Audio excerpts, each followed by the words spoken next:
এক ছিল ছোট্ট পাখি টুনটুনি, সে থাকত বড় এক বটগাছে। টুনটুনি খুব মিষ্টি গান গাইত, কিন্তু নিজের ওপর তার বিশ্বাস ছিল না।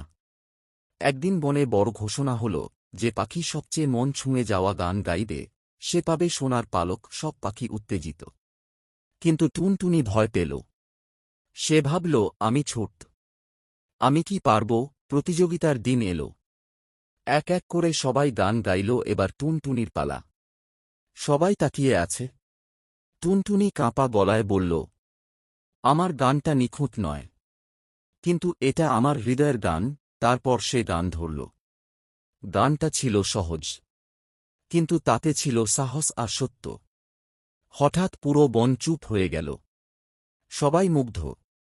বনের রাজা বললেন, আজকের বিজয়ী টুনটুনি, কারণ সত্য আর সাহসী আসল শক্তি। টুনটুনি পেল সোনার পালক, আর পেল সবার ভালোবাসা।